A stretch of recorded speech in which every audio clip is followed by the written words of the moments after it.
이미와 아직 사이에서의 고난과 소망이라는 제목으로 우리 하나님 말씀 나누겠는데 부제를 붙였어요. 이 원제만 가지고는 좀 내용이 부족할 것 같아서 다시 생각하는 구원에서 이 두 가지 제목으로 우리가 함께 말씀을 좀 나누고자 합니다. 사랑하는 성도님들, 지난번에도 제가 한번 이 질문 드렸던 것 같은데 여러분들 구원 받으셨습니까? 예. 우리가 예수를 믿으면 맞아요. 누구나 구원을 받습니다. 그래서 예수를 믿는 자들에게는 결코 정죄함이 없는 축복이 임하고, 그리고 성령으로 예수 그리스도 안에서 우리는 주님과 연합된 성령의 사람이 된다 하는 것을 우리가 함께 나누었죠. 그래서 이 부분의 내용이 우리가 지난 시간까지 로마서 8장 1절부터 17절까지의 내용이 바로 이 부분입니다. 그래서 우리는 이미 구원받은 자이다 하는 부분을 이 말씀 속에서 우리가 생각해 보았습니다. 자, 근데요, 이제 오늘부터 보는 이 로마서 8장 18절부터 이 마지막 절까지 39절까지 내용을 보면은요, 앞에서는 분명히 이미 우리가 구원을 받았다라고 하는데 이 18절부터 해서 이 내용을 좀 보다 보면은요, 구원이 아직 완성되지 않은 것처럼 사도 바울이 설명을 합니다. 무슨 말이냐면, 그러니까 우리가 구원을 향해서 나아가고 있는 과정에 있는 것으로 오늘부터 보는 말씀에서는 그렇게 사도 바울이 말씀을 하는데요. 왜냐하면 그러니까 우리가 예수 그리스도를 믿음으로 하나님의 자녀가 되었고 구원을 받았지만 여전히 우리는 지금 썩을 육체를 가지고 이 땅을 살아갑니다. 그래서 그렇게 살다 보니까 이 세상을 살아갈 때 우리는 피치 못하는 이 고난, 이 어려움들을 당하면서 탄식하면서 살아간다는 거예요. 하지만 분명한 것은 우리에게는 이미 구원이 시작되었기에 우리는 이 완성될 구원을 분명히 믿을 수가 있죠. 그거를 확증케 해주시는 분이 우리 안에 계신 성령님이시죠. 그래서 성도는 이 소망을 가지고 이 구원이 완성될 그 소망을 가지고 살아가는 자들이 하나님의 자녀들이고, 그리고 이 소망이 있을 때 분명히 현재의 고난을 이기며 살아갈 수 있다 하는 내용이 이제 우리가 살펴볼 이 로마서 8장 후반부의 내용입니다. 자, 그런데 오늘 부분에서는 또 한 가지 사도 바울이 이 성도들이 이 세상에서 이제 구원을 이루어 가는데, 구원의 과정 속에서 구원의 완성을 향해서 나아가는데, 우리가 이미 구원을 받았지만 아직 구원이 완성되지 않아서 우리는 이 이미와 이 아직이라는 이 중간 사이에서 우리가 살고 있는데, 그러다 보니까 이 고난의 문제, 그러면서 동시에 완성을 바라보는 소망, 이 고난과 이 소망의 이 관계 속에서 우리가 이 세상을 살아가는데, 근데 가만히 이 세상을 보니까 오늘 구원받은 우리 성도들뿐만이 아니라 좀 더 거시적인 관점에서 보면 이 땅을 살아가는 우리 성도들이, 하나님의 자녀들이, 그러면 이 땅, 이 세상, 이 피조물들과의 관계를 우리가 어떻게 바라보고 어떻게 이해하면서 살아가야 되느냐. 그래서 동시에 하나님께서 그러면 구원을 이미 시작하셨고 완성하실 건데, 그럼 하나님의 구원의 대상은 어디까지냐 하는 이 문제를 오늘 우리가 살펴보자 하는 본문이 그 내용들을 담고 있다는 거예요. 그래서 제가 이미와 아직 사이의 고난과 이 소망이라는 제목만으로는 이 설교를 다 담을 수가 없어서 부제를 붙인 거예요. 우리가 구원을 다시 생각해야 해서 다시 생각하는 구원. 그래서 오늘 이 두 가지를 좀 우리가 이제 본문을 찬찬히 보면서 그 내용들을 한번 살펴보고자 합니다. 자, 먼저 우리가 18절을 같이 한번 볼게요. 먼저 같이 18절 같이 읽어보겠습니다. 시작. 생각하건대 현재의 고난은 장차 우리에게 나타날 영광과 비교할 수 없도다예요. 아멘. 사도 바울은 이미 말씀드렸지만 오늘 본문 앞에서 예수 그리스도를 믿음으로 그리스도 안에 있는 자들은 이제 성령님이 우리 안에 내주하심으로 하나님의 자녀가 되었음을 밝혔습니다.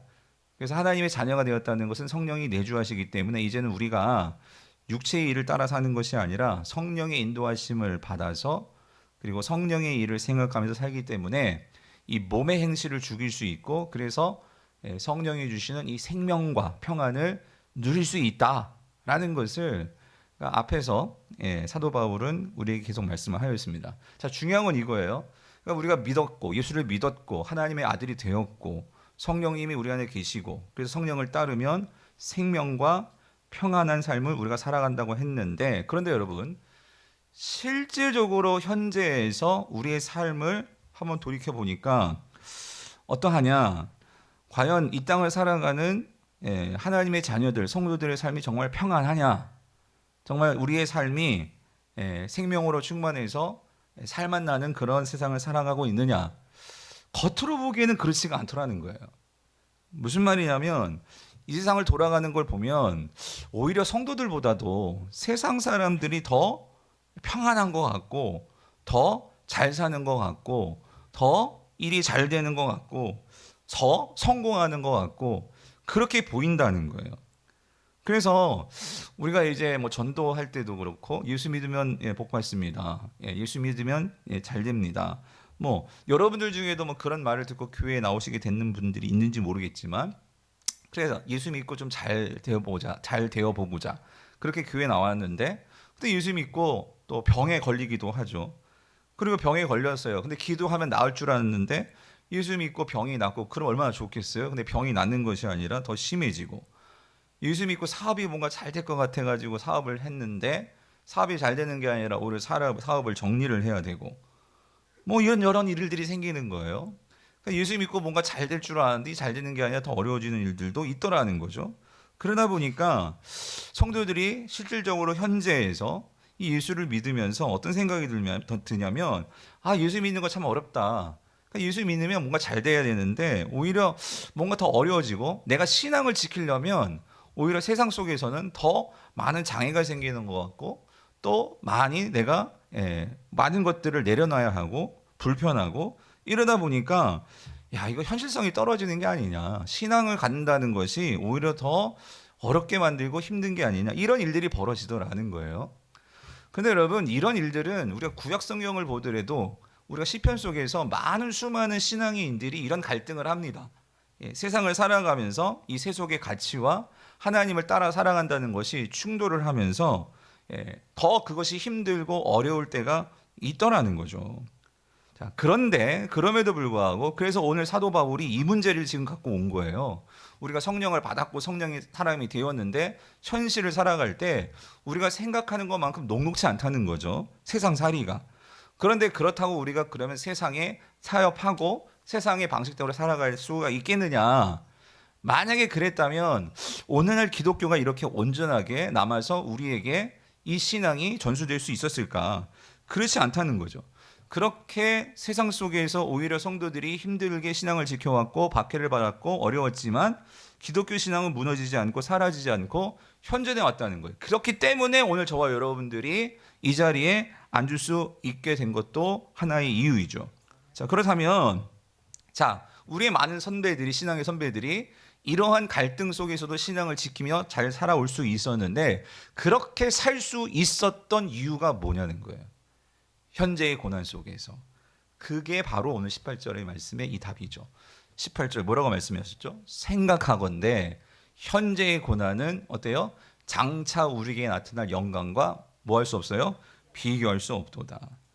무슨 말이냐면, 그래서 여러분 제가 이제 설명드리겠지만 여기서 중요한 게요, 생각하건대요. 생각하건대. 그러니까 여러분 잘 생각하셔야 돼요. 자, 이 부분은 제가 뒤에서 다시 설명드리겠고, 자, 여기서 말하죠. 현재의 고난은 했을 때 이 현재의 고난은요, 그냥 고난 그러지 않고 사도 바울이 현재의 고난은 그랬거든요. 근데 당시 이 초대교회 당시 예수 믿는 사람들의 고난이 뭐가 있을까요? 그들은 직접적인 고난이었어요. 뭐냐면 예수 믿는 것 때문에 뭘 받아요? 박해를 받았고 또 시련을 당하였고 이러한 고난이 그들에게 있는 고난이었어요. 그런데 여기서 사도 바울이 현재의 고난은 이라고 말할 때 현재는 어떤 거냐면 이런 의미예요. 이 세상에서 만나게 되는 모든 것을 아우르는 고난을 지금 말하는 거예요.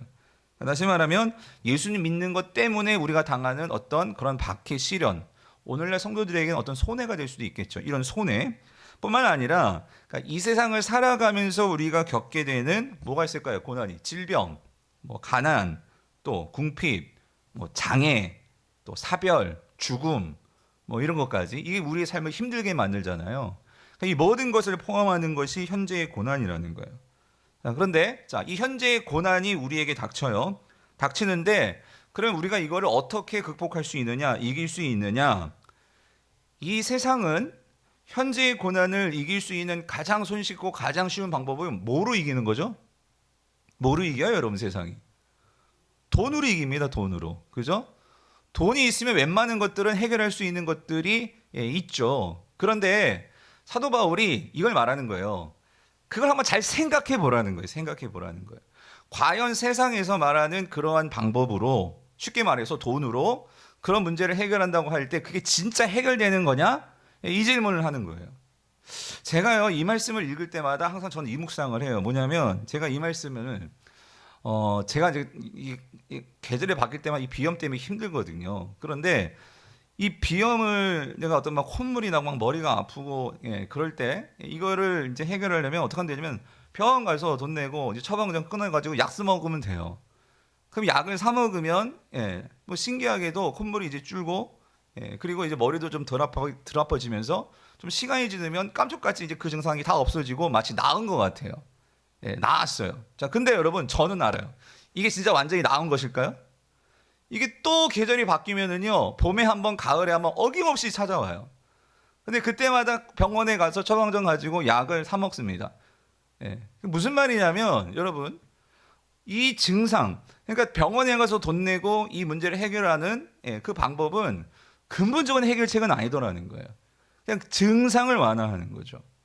그런데 가만 보면, 생각해 보면 우리가 이 땅을 살아가면서 뭐 비염이야 죽을 병은 아니죠. 그런데 뭐 예를 들어서 우리 주변에서 뭐 루게릭병이라든가 뭐 예를 들어서 우리가 어떤 사고로 내가 온 몸이 마비되는 어떤 그런 장애를 입던가 이런 것들이 과연 돈으로 이게 어떤 증상을 완화해 줄 수 있는 그런 일들이 되냐는 거죠. 이게 근본적으로 해결이 되냐는 거죠. 그러니까 한번 생각해 보라 그 소리예요. 과연 뭐가 진짜 저와 여러분들의 삶에서 우리가 당하는 모든 고난을 망라해서 이거를 진짜 극복할 수 있는, 이겨낼 수 있는 그것이 뭘지 한번 생각해 보라, 그 소리죠. 그랬을 때 사도 바울이 뭐라고 말하냐면 그거를 극복할 수 있는 그 유일한 것은 이거라는 거죠. 성도들에게 장차 우리에게 주어질 이 영광이요, 장차 우리에게 주어질 하나님의 완전한 그 변화. 저 같은 경우에 이 비염을 모르겠어요. 뭐 요즘 면역 치료가 있다고 하지만 3년 5년 약을 먹으라 하는데 알러지가 뭐 한두 개냐 말이에요. 또 그렇게 해도 또 다른 뭐 알러지가 올 수도 있고. 근데 저는 알거든요. 뭐예요? 이거 완전히 치유될 수 있는 건 내 몸이 바뀌어야 돼요. 그럴 때 이 모든 것들이 바뀌고 모든 것이 새로워질 거란 말이죠.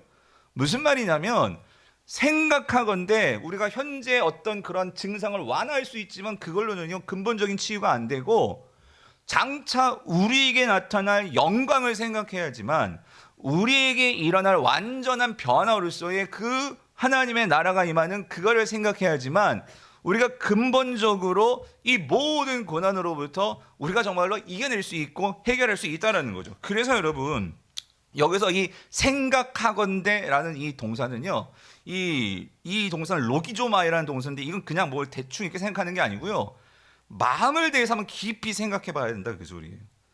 헬라어적으로는 이거는요 견주어서 결론을 짓는 거예요. 그러니까 이 세상의 방식과 정말 하나님께서 우리에게 주시고자 하는 궁극적인 해결책을 한번 여러분이 깊이 마음으로 생각해 보십시오. 그 말이 생각하건대요. 그래서 바울이 여기서 말하고자 하는 것은 이거예요. 여러분 우리가요, 저도 그렇더라고요. 이 비염이 있잖아요. 제가 금요일에 경험했어요. 이게요, 막 설교 준비할 때도 그렇고 막 이게 막 코가 막 콧물이 나오고 막 목이 아프고 눈이 따갑고 이것만 계속 생각하고 있으면은요 이 일의 진도가 안 돼요. 막 다 때려치고 싶고 막 그래요. 근데 여러분 신기한 게 뭔지 아세요?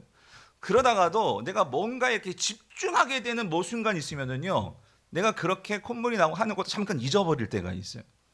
그러니까 이게 무슨 말이냐면 우리가 아무리 힘들고 어렵고 하더라도 우리가 무언가 내 마음과 생각을 무언가에 집중해서 거기에 사로잡히게 되면 우리에게 있는 현재의 고난이 나의 삶을 그렇게 비참하고 그렇게 비굴하고 그렇게 우울하고 힘들게 그렇게 나를 망가뜨릴 수 없다 그 소리예요.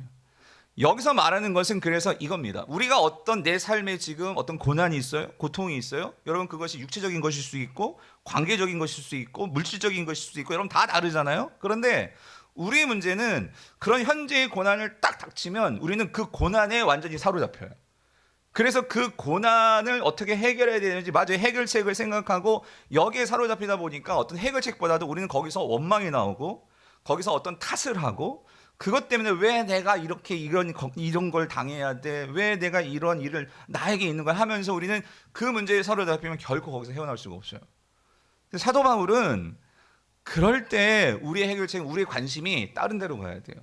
그게 뭐냐면 우리가 궁극적으로 뭘 생각해야 되느냐 그때 장차 우리에게 주어지는 이 영원한 영광에 대한 그 생각으로 우리의 생각이 소망으로 나아갈 때 우리의 마음이 거기에 사로잡힐 때 우리가 그 현재의 고난을 견뎌낼 수 있고 이겨낼 수 있다는 거죠. 그래서 여러분 중요한 게 이거예요. 생각하는 게 중요한데 여기서 사도 바울이 여기서 생각하건대 이렇게 말하는 것은요. 그리고 특별히 현재의 고난 상황 속에서 우리가 장차 우리에게 주어질 영광스러운 이 완성될 구원을 생각을 해야 되는데 여기서의 생각은요. 혼자 그냥 끙끙대고 생각하는 걸 말하는 게 아니에요. 사도 바울이 이미 앞에서 뭐라고 얘기했냐면 우리는요. 우연히 성령이 들어오셨어요. 그래서 성령이 하는 일이 뭐냐면 성령은요. 우리로 하여금 육체의 일을 생각하는 게 아니라 무슨 일을 생각하죠? 영의 일을 생각하게 하시고 하나님의 이의 일을 생각하게 하신다. 그게 성령이 하시는 일이라고 말씀하셨어요. 즉 여기에서 로기조마이 여기서 생각한다는 것은요. 성령님을 의지해서 성령님과 함께 생각하는 것을 말하는 거예요. 다시요. 누구와 함께 생각한다고요? 성령님과 함께 생각한다는 거예요. 여러분 이거예요. 성령님과 함께 성령님을 통해 생각할 때 여러분 성령님은요. 우리가 이 고난에 사로잡히지 않고 고난을 넘어서 하나님의 영광을 바라보게 해요. 찬란한 그 하나님의 영광이 나의 생각과 나의 마음을 사로잡을 때 여러분 우리는 육체에 이 육체가 나를 끌고 가고 육체가 주는 그러한 한탄과 한숨과 그런 고통에서 우리가요 자유하게 되는 은혜를 누리게 된다 그 소리예요. 그래서 여러분 오늘 본문 23절, 24절, 25절을 보면 이 말이 나오는데요. 자, 23절 보세요. 23절 보면 사도 바울이 이렇게 얘기하죠. 그뿐 아니라 또한 우리 곧 성령의 처음 익은 뭐예요? 열매를 받은 우리까지도 속으로 탄식하여 양자 될 것 곧 우리 몸의 속량을 기다리니라요. 자, 이게 무슨 말이냐면 자, 생각하라 그랬잖아요. 생각하라. 근데 뭘 생각하는 거냐면 자, 성령님과 함께 생각하는데 자, 성령은 어떤 분이냐? 23절에서는 이렇게 말하죠. 성령은 우리의 처음 익은 열매다. 이런 표현이 많아요. 사도 바울이 성령의 처음 익은 열매, 그래서 이 처음 익은 열매다 이런 표현들, 예수 그리스도가 우리의 부활의 처음 열매다 이런 표현도 있고, 그래서 이 처음 열매다라고 말할 때 이 처음 열매의 의미가 뭐냐면요, 이런 거예요. 유대인들은요 항상 농사를 지었을 때 어떤 첫 열매, 첫 수확이 있으면 그걸 어떻게 하죠? 하나님께 드리죠. 하나님께 감사의 제물로, 감사의 그 헌물로 제사를 드립니다. 자, 그런데 여러분 이거예요. 그러면 하나님께 그렇게 첫 수확한 것을 하나님께 제물로 드리는 그 의미가 뭐죠? 감사죠. 첫 번째는 하나님께서 이렇게 첫 열매 수확을 주신 것 감사합니다. 감사하면서 동시에 뭘 하죠? 어떤 마음을 보이는 거죠? 소망입니다. 그리고 믿음이에요. 뭐냐면 첫 열매가 나왔다는 것은 앞으로 하나님께서 줄줄이 뭘 주시겠어요? 계속되는 열매를 주실 거예요. 무슨 말이 되시죠? 그러니까 저 농사 잘 모르지만 뭐 1년에 처음으로 나오는 열매가 있을 거 아니에요. 그리고 그 다음에 나오는 작물이 있을 거고 또 그의 맨 마지막에 시기적으로 이렇게 나오는 작물들이 출하되는 어떤 그 순서가 있을 거 아니에요. 그죠? 그러니까 하나님께서 분명히 이 첫 열매를 주셨다는 것은 분명히 하나님께서 이걸 통해서 앞으로 계속해서 뭘 주실 거예요? 계속해서 하나님께서 열매를 주실 거란 말이죠. 그거를 믿는다 그 소리예요. 그리고 그거를 바라보면서 소망하는 거예요. 그러니까 성령은 뭐냐면 오늘 저와 여러분의 성령을 넣어 주셨잖아요. 아멘이십니까? 예수 그리스도를 믿을 때 성령이 우리 안에 오셔서 이 양자의 영이신 성령이 우리에게 오셔서 우리가 하나님의 아들이 되었잖아요. 그래서 성령이 우리 안에 임하심으로 구원이 시작이 되었잖아요. 그래서 성령은 우리 안에서 뭘 하시느냐? 우리가 이미 구원받은 자다 하는 것을 인쳐 주시는 거죠. 확증해 주시는 거죠. 그리고 성령은 뭘 우리에게 보증해 주시느냐? 우리가 그 구원의 과정 속에서 우리는 완성된 구원을 누릴 하나님의 자녀들이야. 그거를 보증해 주시는 분이 누구예요? 이게 성령님이죠. 이게 처음 익은 열매라는 거예요. 그러니까 여러분들이 집 계약할 때 여러분들이 계약금, 보증금 넣잖아요. 그 왜 그러는 거예요? 그러면 계약을 걸면 아직 그 집을 내가 얻지는 않았지만 근데 그래도 그 집 누구 거예요? 이 계약이 된 거잖아요. 그래서 앞으로 며칠 지나서 잔금 다 치르고 나면 그 집 이제 내 거 되는 거잖아요. 마찬가지로 하나님께서 우리에게 성령을 넣어주셨다는 것은 지금 우리가 현재의 고난 속에 있고 어려움 속에 있지만 하나님이 결코 여러분을 혼자 두신 게 아니에요. 그 고난 속에서 혼자 완전히 생짜배기로 혼자 아주 생고생을 해라 하나님께서 그렇게 우리를 보고 계시는 것이 아니고 여러분 이거 기억하십시오. 내가 고난 가운데 있을 때 그 고난 중에 누구도 함께 하세요? 성령님도 나와 함께 하십니다. 그 성령님이 나와 함께 하심으로 그 성령님은 우리 안에서 무슨 일을 하시느냐? 우리로 하여금 그 고난 속에서 장래에 우리에게 주실 영광을 바라보면서 이 현재 속에서 우리가 그 소망을 가지고 이거를 견뎌내고 이겨낼 수 있도록 우리를 도와주시는 분, 그분이 누구세요? 성령님이시라는 거죠. 그리고 그 성령은 소망을 품게 하실 뿐만 아니라 실제로 그 현재의 고난을 이겨낼 수 있는 능력도 주시는 분이시라는 거죠. 그래서 여기서 말씀하시잖아요. 이 성령이 있기 때문에 성령이 있는 자들은 우리가 탄식해요. 속으로 이 세상을 살아가면서 탄식하면서 살아가요. 하지만 탄식으로 끝나는 게 아니라 뭐라고 말해요? 소망으로 나아갑니다. 양자 될 것, 곧 우리 몸에 뭐예요? 속량. 이게 뭐예요? 완전한 구원. 이거를 뭐한다? 기다리느니라. 기다린다는 것은 소망하면서 인내하면서 나아간다는 거죠. 자, 근데 여기서 한 가지, 아까 제가 그 말씀했죠. 우리가 이미 구원 받았지만 구원의 과정이 있다라고 할 때 이런 표현들 때문이에요. 여기 보면 사도 바울이 이렇게 말하죠. 양자 될 것 이렇게 표현을 해요. 근데 여러분들이 로마서 8장 15절을 보시면 거기에서는 이렇게 얘기했어요. 성령께서 우리가 양자의 영을 받아서 이미 받았어요. 예수 믿을 때 양자의 영이 우리 안에 있어서 우리가 뭐가 되었어요? 하나님의 아들들이 되었다. 즉 하나님의 자녀가 되었다라고 거기서는 과거로 이미 되어진 걸로 얘기하는데 여기는 뭐 될 거? 양자 될 것. 이건 뭐예요? 이건 앞으로 될 거잖아요. 그죠? 그래서 여기서 양자 될 것이라고 여기서 이렇게 말씀을 하는 건 이건 어떤 의미냐면 이런 거죠. 바로 그 뒤에 나오는 거예요. 우리가 하나님의 지금 아들들이 되었지만 여러분들은 지금 하나님의 자녀예요. 믿습니까? 우린 자녀지만 그러나 우리가 완전하게 우리의 몸이 부활하신 예수님의 몸처럼 그렇게 완전한 몸의 속량을 받은 건 아니잖아요. 근데 장차 그날이 올 거란 말이에요. 그래서 여기서 양자 될 것이라는 것은 바로 그 의미죠.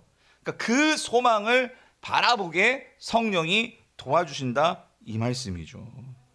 그래서 성도님들 우리가 이미 받은 구원과 앞으로 완전하게 우리가 임할 이 구원의 이 과정 안에서 우리를 이 임의와 우리에게 주어진 영광 이 사이를 연결해 주시는 분이 있어요. 우리가 지금 몸은 이 땅을 짚고 살아가지만 여러분 우리의 신분은 어디에 속한 자예요? 하늘에 속한 자예요. 아멘이십니까? 근데 이 하늘과 땅에 우리의 이 존재를 이 하늘과 연결해 주시는 분이 계세요. 여러분 그분이 누구일까요? 그게 성령님이다 그 소리예요. 성령님.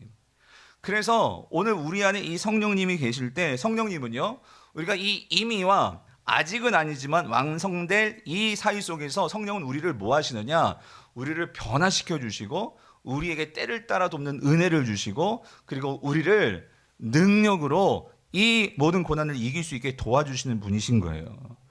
그래서 여러분 성도는요 현재의 고난 속에서도 우리가 성령을 의지하면서 생각할 때 성령님과 함께 생각할 때 뭐 할 수 있느냐? 그래서 24절 25절이에요. 24절 보세요. 우리가 소망으로 구원을 얻었음에 보이는 소망이 아니니 보는 것을 누가 바라리요. 이 말은 소망으로 구원을 받았다 이 말은 여러분 우리가 로마서 3장 같은 데에서는 우리가 뭐로 구원을 받습니까? 믿음으로 구원을 받았다라고 얘기를 해요. 그죠?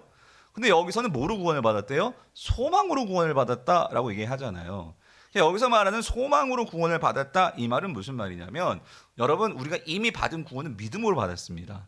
그렇지만 그 믿음으로 받은 구원이 궁극적으로 우리가 완성될 구원을 이룸에 있어도 중요한 우리에게 필요한 것이 있다면 그게 뭐다? 소망이다. 그 소리. 소망. 소망이 있어야지만 여러분이 이 땅을 살아가면서 당하는 현재의 고난 속에서 절망하지 않고 무너지지 않고 그냥 주저하지 않고 일어날 수 있다. 그 소리예요.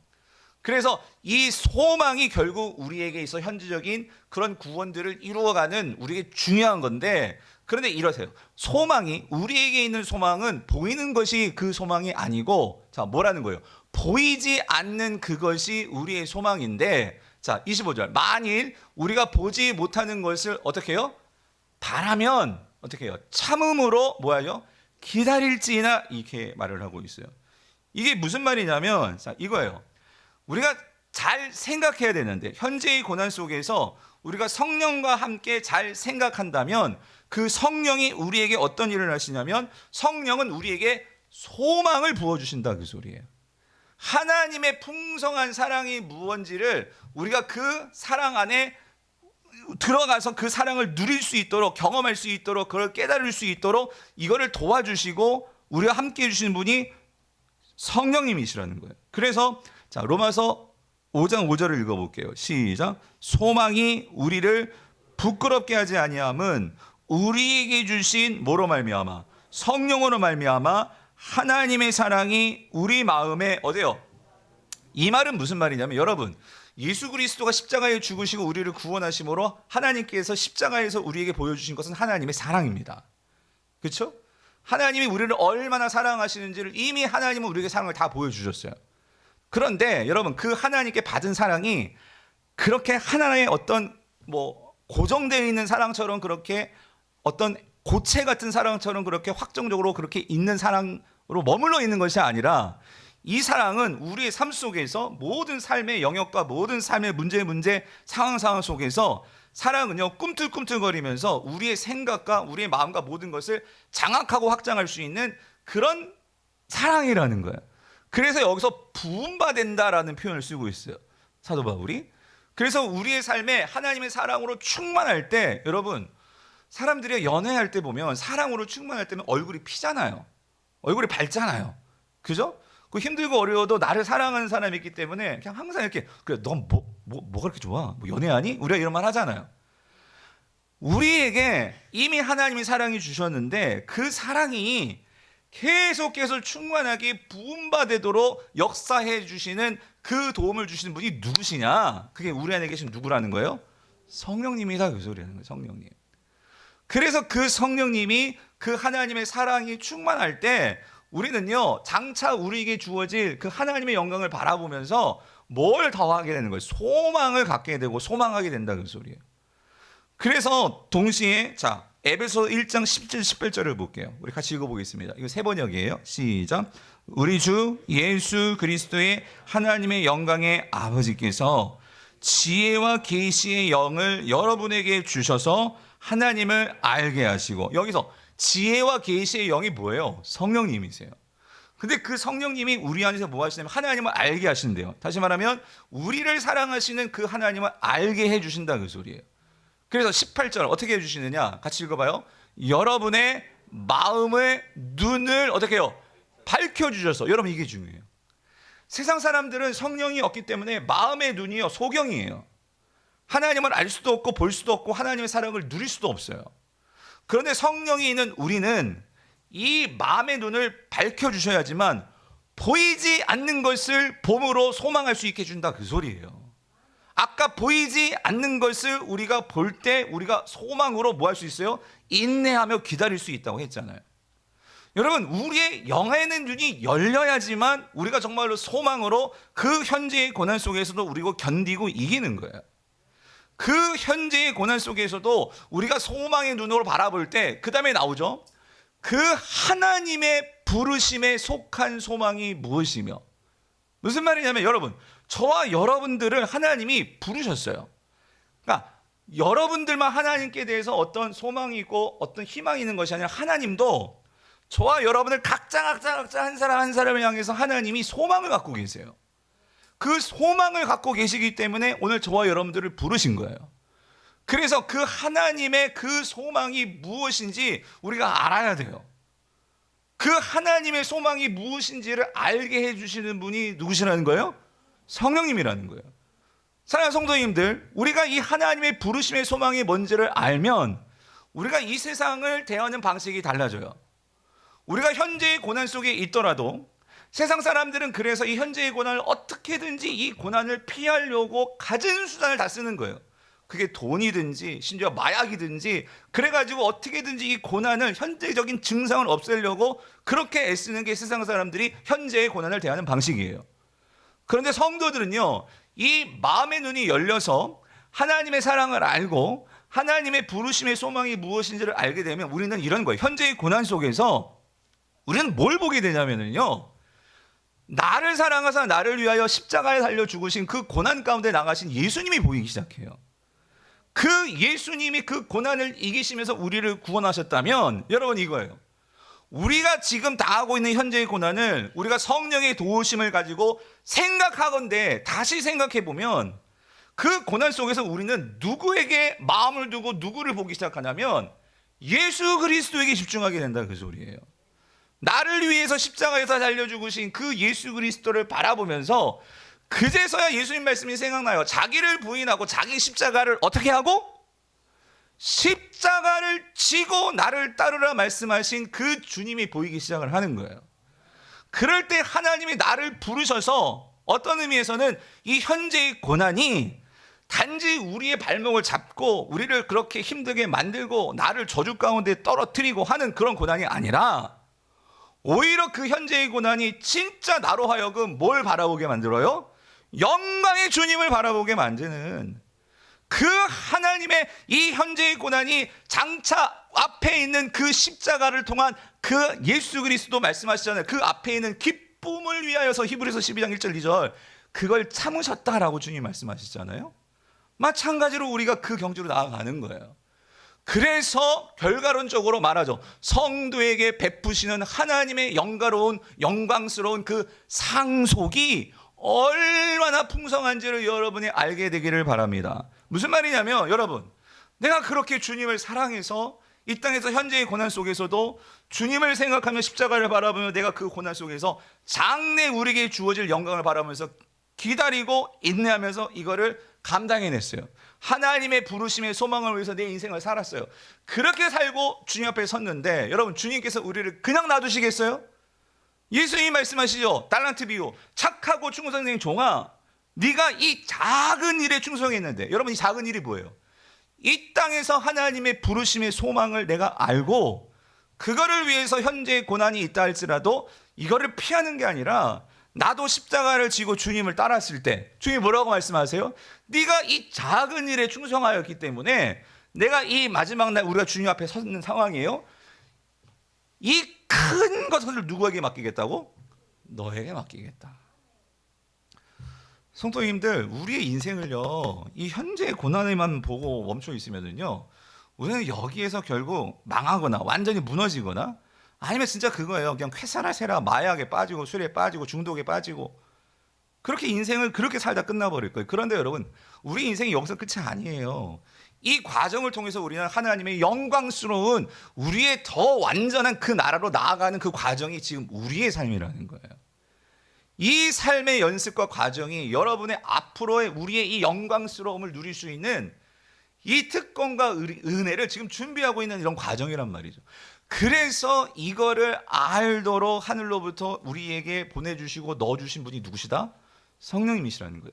그래서 여러분, 다시 한번 권면드립니다. 우리가 지금 여러분들 중에 어떤 지금 현재의 고난, 말로 다 할 수 없는 숙이 칵칵 막히는 그런 고난 속에 있습니까? 그런 분들 생각 잘 하시라고요. 그 고난 바라보면서 그냥 사람 바라보고 내 집구석에 있는 남편 보고 아내 보고 자녀 보고 하면은요, 답이 안 나오시는 분들이 있을 거예요. 그런데 답이 없는 게 아니라 우리는 가지고 있는 게 있어요. 뭘 갖고 있어요? 성령을 가지고 있어요. 예. 그 성령을 의지해서 생각을 잘 하셔야 된다, 그 소리예요. 그럴 때 성령은 우리를 어디로 나가게 해주세요?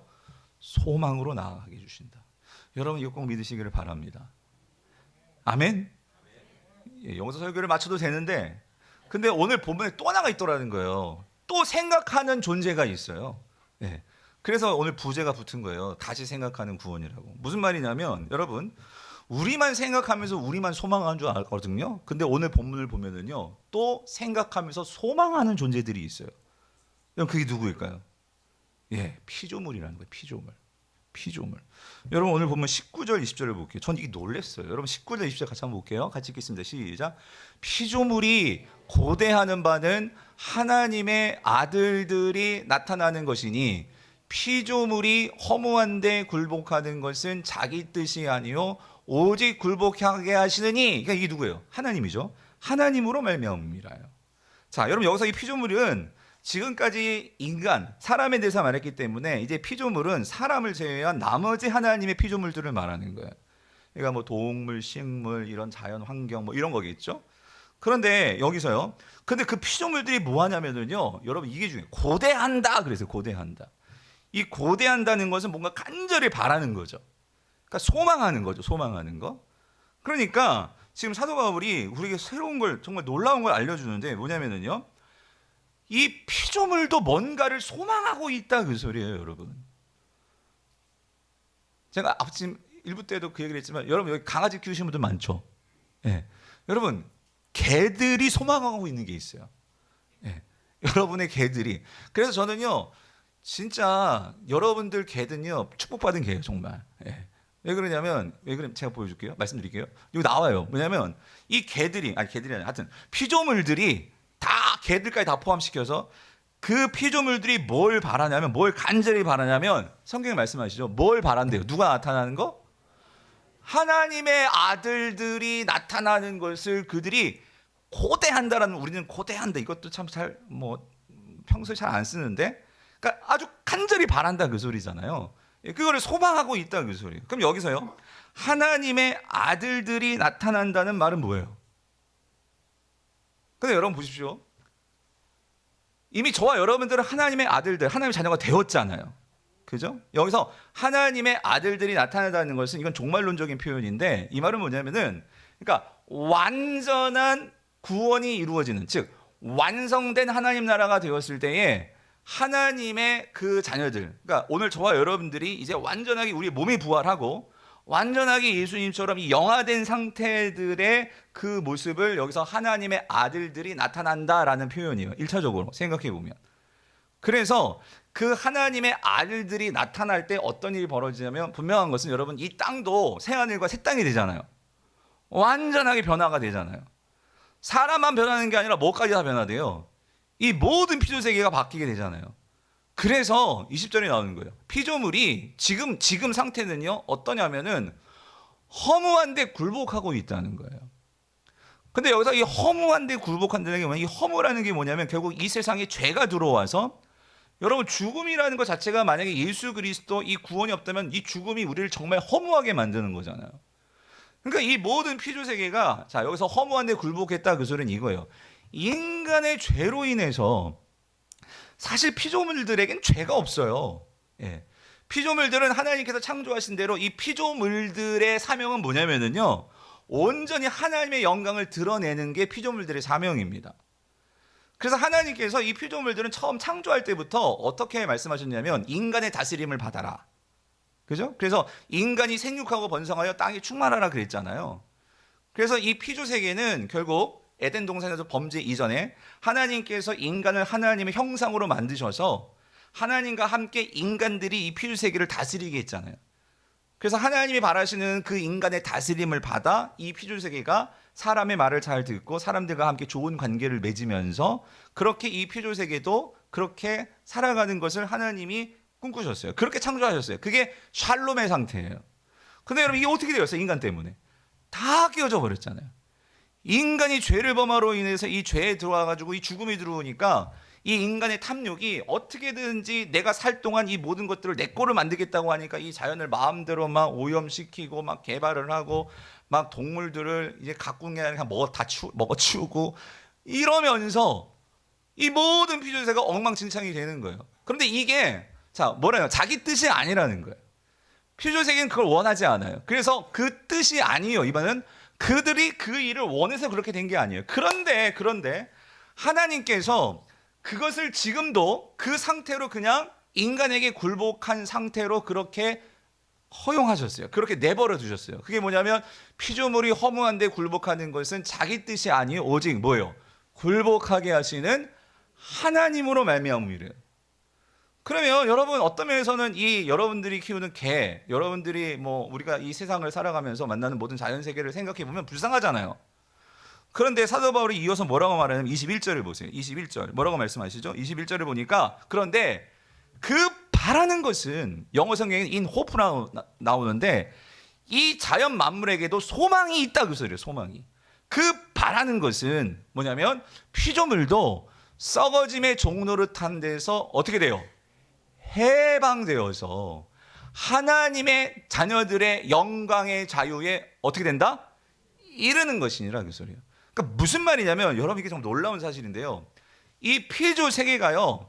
지금 그냥 우리 인간 때문에 이렇게 망가지고 이렇게 훼손당하고 학대당하고 그러고 있지만 어떤 면에서는요. 참고 있는 거예요. 그거 아세요, 여러분? 그러면서 기다리고 있는 거예요. 뭘 기다리고 있죠? 이들이 진짜 하나님의 아들들이 나타나는 그날 이 피조 세계도 이러한 썩어짐에서 뭐 하게 되는 거? 해방되는 거. 그거를 지금 이 피조 세계도 뭐 하고 있다는 거예요? 바라고 있다. 그 소망 가운데 있다. 그 소리입니다. 제가 이거를 묵상하면서요. 무슨 생각이 들었냐면 참 그런 생각이 드는 거예요. 제가 아까 여러분들이 만약에 개를 키우면 여러분들 집에 강아지는 참 축복받은 개다. 왜 그러냐면 여러분 궁극적으로 그러니까 여러분 이겁니다. 그러면 이 피조 세계가 그렇게 하나님의 아들들이 나타나는 것을 바라잖아요. 그렇다면 하나님께서 오늘 저와 여러분들을 이미 우리는 하나님의 아들들, 하나님의 자녀들이 되도록 만들어 주셨잖아요. 그죠? 그래서 그런 면에서 여러분들의 개들, 여러분들이 집에서 기르는 가축들은요, 아직 완전하진 않지만 그들은 지금 뭘 보고 있는 거예요? 하나님의 아들들을 보고 있는 거예요. 그렇죠? 그래서 여러분들이요, 어떤 면에서는요, 정말 그 이 피조 세계에 성도는요, 어떤 사명이 있는 자들이냐면요, 이 세상을 살아갈 때 우리가 정말 이 말씀을 제대로 이해하고 이제 여러분들이 세상으로 나아가잖아요. 그러면은요, 우리는요 달라질 거예요. 뭐가 달라지냐면 우리는 자연을 대하는 방식, 세상을 대하는 방식이 달라질 수밖에 없어요. 왜냐하면 말 못하는 동물들이지만 이 동물들이 뭘 바라고 있다고요? 진짜 하나님의 아들들을 바라고 있다는 거예요. 놀랍지 않으세요? 이 동물들이 말은 못하지만 이 동물들이, 이 자연들이 뭘 기대하고 있냐면 진짜 하나님의 아들들이 나타나서 이제 그 아들들이 어떻게 됩니까? 이제 새하늘과 새 땅이 되면 다시 우리가 완전하게 하나님의 현상에 회복이 되어서 하나님은 우리를 예수 그리스도와 함께 요한계시록 말씀하시잖아요. 왕노릇하게 하신다. 그 말은 뭐냐면 이 새하늘과 새 땅이 됐을 때 이 세상을 누가 다스리느냐? 누가 다스리게 해주시느냐? 누가 다스리게 해주셔요? 오늘 저와 여러분들이 이 세상을 왕노릇하며 다스릴 수 있도록 그 에덴 동산의 모습을 회복시킨다 그 소리예요.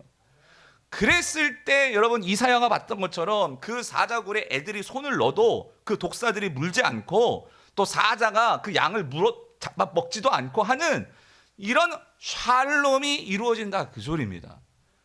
그런 관점에서 놓고 볼 때 여러분 오늘 저와 여러분이요 이 땅에서부터 우리는 이 세상을 살아가는 방식이 달라질 수밖에 없어요. 내가 이미 구원받은 하나님의 자녀들이고 하나님의 백성들이라면 여러분 우리는 이 세상에 대해서요 여러분이 세상 속에서 뭘 보여주셔야 되느냐, 내가 하나님의 아들들이라는 것을 보여줘야 되는데 여전히 이 자연들은요 그런 것 같아요. 오늘 하나님의 아들들이라고 하는 성도들이 이 세상에 많지만 이 자연들이 여전히 하나님의 아들들을 기다리는 것은 뭐냐면요, 많은 교회가 있고 성도들이 있지만 진짜 하나님의 아들들다운 하나님의 자녀다운 모습들을 우리가 아직 보여주지 못하고 있는 것 같아요. 그런데 여러분 이게 왜 그러느냐, 저는 이런 부분인 것 같아요. 여러분 우리가 요한복음 3장 16절을 볼게요. 이 말씀부터 우리는 좀 다시 생각해 볼 필요가 있는 것 같아요. 무슨 말이냐면 너무나 잘 아는 말씀. 자, 하나님이 어떻게 해요? 세상을 이처럼 사랑하사 독생자를 주셨으니 이는 그를 믿는 자마다 멸망하지 않고 어떻게 해요? 영생을 얻게 하려 하심이라요. 근데 여러분 우리가 너무 잘 아는 말씀인데 우리는 이 말씀을 읽을 때 여기서 세상을, 하나님이 세상을 이처럼 사랑하사 했을 때 이 세상을 뭐로 읽죠? 인간들로 읽어요. 하나님이 인간들을 이처럼 사랑하사 그게 뭘 주셨어요? 독생자를 주셨으니 이는 멸망하지 않고 영생을 얻게 하려 하심이라. 근데 여러분 여기서요, 하나님은 인간만 사랑하셨을까요? 여기서 말하는 세상은 뭘까요? 하나님께서 말씀하신 세상은 뭐예요? 인간을 포함한 모든 뭐예요? 피조세계예요. 피조세계. 하나님은 이 모든 세상을 구원하기를 원하십니다. 그런데 구원의 순서가 있는 거죠. 하나님께서 어떻게 하셨냐면 결국은 하나님은 여러분의 강아지도, 그러니까 이 세상 모든 것들 다 새롭게 만드실 거예요. 그런데 이거를 이루시기 위해서 하나님께서 어떻게 하셨냐면 순서를 누구부터 구원하셨냐, 누구부터 새롭게 하셨냐, 누구요? 오늘 저와 여러분들이에요. 오늘 인간을 사랑하셔서 우리에게 성령을 넣어주셔서 하나님은요, 오늘 저와 여러분들을 먼저 구원하셨습니다. 하나님의 아들들이 되게 하셨습니다. 그러면 하나님이 아들들이 되게 하셔서 우리가 궁극적으로 결국은 구원의 시작은, 분명 구원의 시작은 누가 하십니까? 하나님이 하십니다. 하나님이 하신 거예요. 우리가 뭐 성령을 내가 넣어줄게, 하나님 성령 주세요 한다고 성령이 들어온 게 아니라 하나님의 사랑으로 예수 그리스도의 그 공로로 그걸 믿을 때 하나님께서 우리에게 성령을 넣어주셔서 우리가 하나님의 아들이 되는, 자녀가 되는 그 특권과 은혜를 우리는 은혜로 받은 거예요. 여러분 아멘이십니까? 그러므로 분명 구원의 시작은 하나님이 하셨습니다. 그러면 구원의 완성은, 이 모든 것들을 완전하게 새롭게 바꾸시는 이 일은 누가 하십니까? 내가 해요? 하나님이 하십니다. 구원의 시작과 구원의 끝은 하나님이 하세요. 나는 알파와 오메가다, 바로 그게 그 의미예요. 그런데 중요한 건 이거예요. 우리 지금 저와 여러분들은 그 구원의 시작과 완성 사이를 살아가고 계세요. 근데 이 사이에서 하나님께서 왜 저와 여러분들을, 인간을 먼저 구원하신 것일까? 오늘 저와 여러분들 이렇게 구원하셔서 이 교회로 모아놓으신 그 이유는 뭘까? 여러분 여기에서 우리가 구원을 다시 생각해 봐야 된다 그 소리예요. 하나님은 그냥 우리가 구원받고 천국 가는 그냥 그런 구원 티켓을 줘가지고 그것이 구원이다라고 우리에게 그렇게 구원을 주신 것이 아니라, 하나님께서 오늘 저와 여러분들을 구원하신 것은 오늘 우리가 이 땅에서 이미 하나님 아들들로서 우리가 모든 피조 세계와 모든 사람들과의 관계 속에서 우리가 하나님의 형상을 가지고 그 하나님의 아들됨의 모습, 즉 예수 그리스도가 보여주신 그 모습을 닮아가면서 우리가 이 세상이 깨어지고 망가진 그런 관계 속에서 우리가 들어가서 그곳에 샬롬을 주고 회복을 이루고 사랑을 보여주고 그것을 회복시키고 하는 일들을 하라고, 그걸 위해서 여러분을 부르셨고 그걸 위해서 소망을 넣어주셨고, 그래서 오늘 저와 여러분들을 구원해 주셨다 그 소리입니다. 여러분 아멘이십니까? 여러분 우리가 이 생각을 정말로 전환시키고 구원을 다시 생각해 본다면, 여러분 우리는요, 우리가 정말 하나님 나라 갈 때까지 여러분 우리의 삶을요 이렇게 막 살 수가 없어요. 하나님의 부르심이 정말로 무엇이고, 그리고 하나님이 우리에게 소망을 주셔서 성령을 통해서 우리가 능력 있는 삶을 살게 해주셨는데, 여러분 하나님은요, 제가 금요일날 말씀드렸죠, 이미 모든 능력을 다 주셨어요. 예수 그리스도의 구원도 주셨고 성령도 주셨고 말씀의 계시도 주셨고 또 우리가 함께 할 수 있는 신앙의 지체들도 우리가 이 교회로 모이게 하셨고 다 주셨어요. 그러면 오늘 하나님께서 이 교회를 통해, 성도들을 통해 뭘 원하시느냐?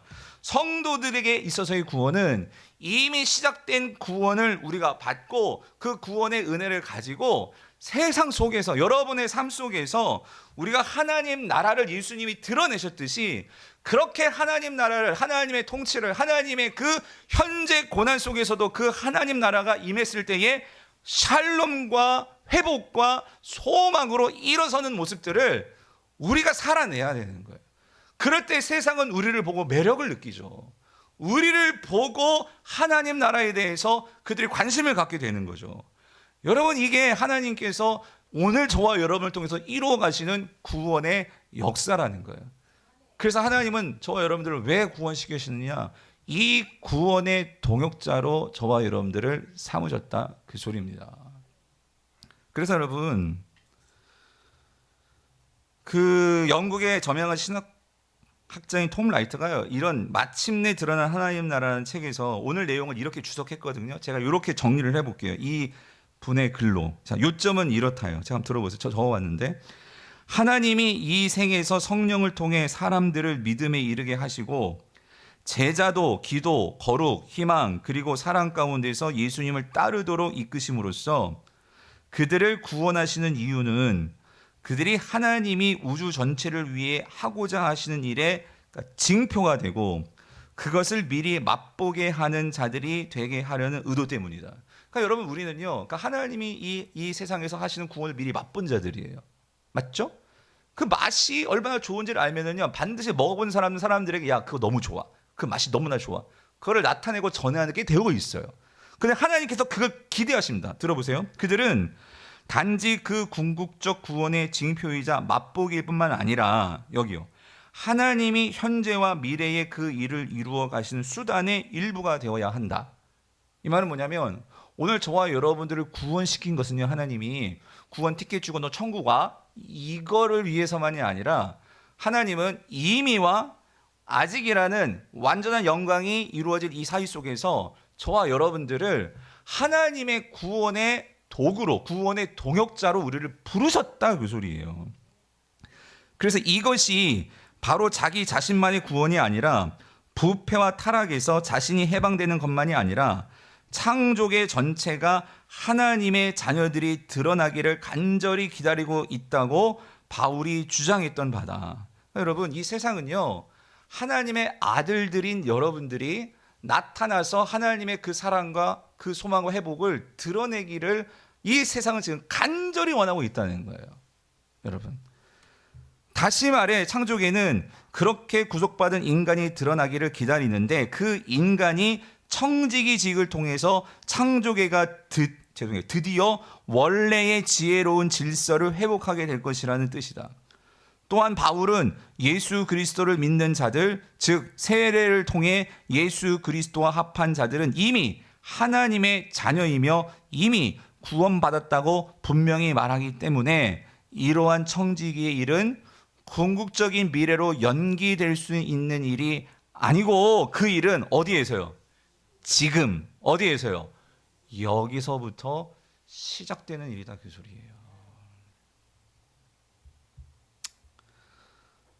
사랑하는 성도님들, 하나님은요 지금도 구원을 이루어 가고 계세요. 여러분, 이미 우리 구원 받았지만 동시에 하나님 구원을 이루어 가고 계세요. 누구를 통해서? 저와 여러분들을 통해서요.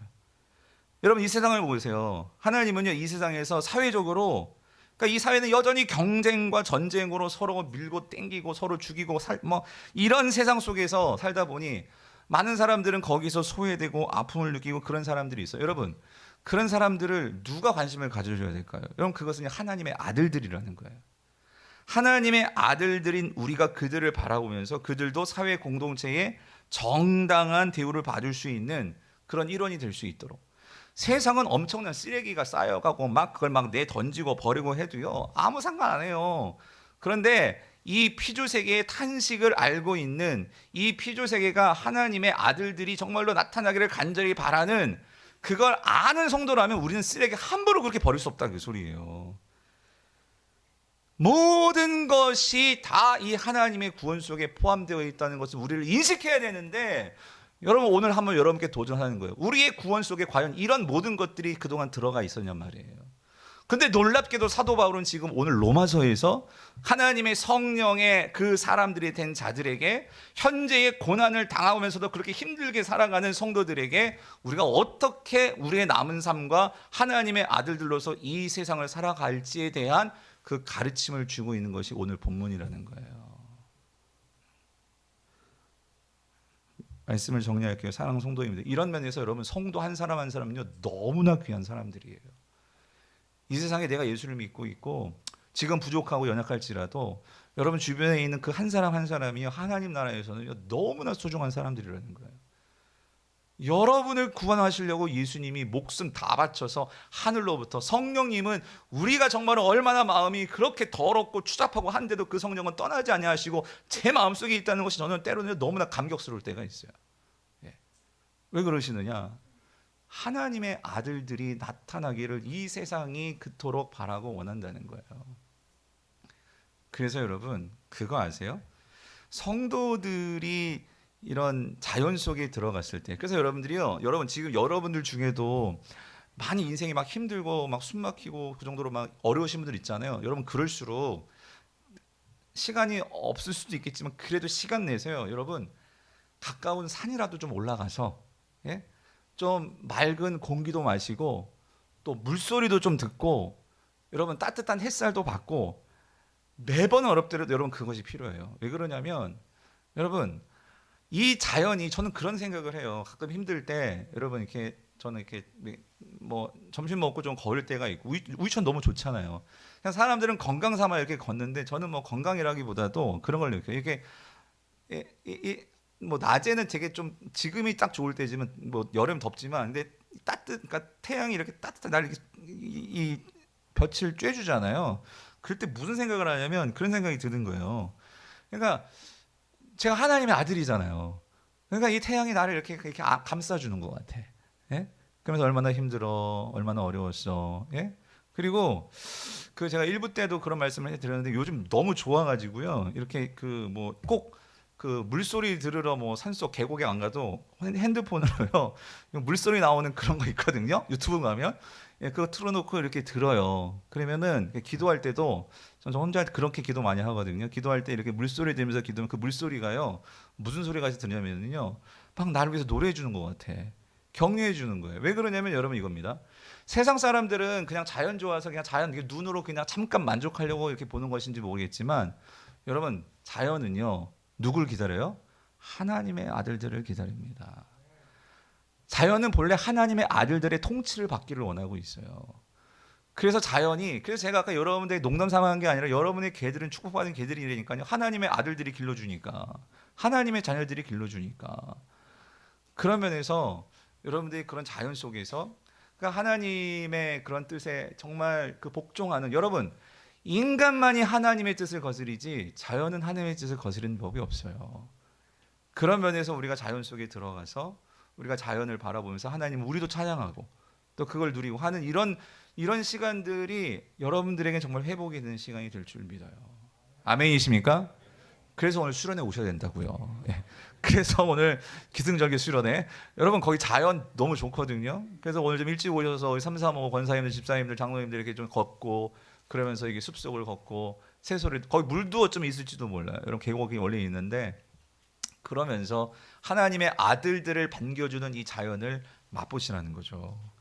말씀을 맺겠습니다. 사랑하는 성도님들, 오늘 저와 여러분들은 내가 현재의 고난에 있다 할지라도 여러분 생각 잘하시고 성령님을 의지해서 하나님의 아들들로서 소망 가운데 이 세상에서 하나님의 아들들의 모습을 보이시는 그런 저 여러분 될 수 있기를 주님으로 축원드립니다.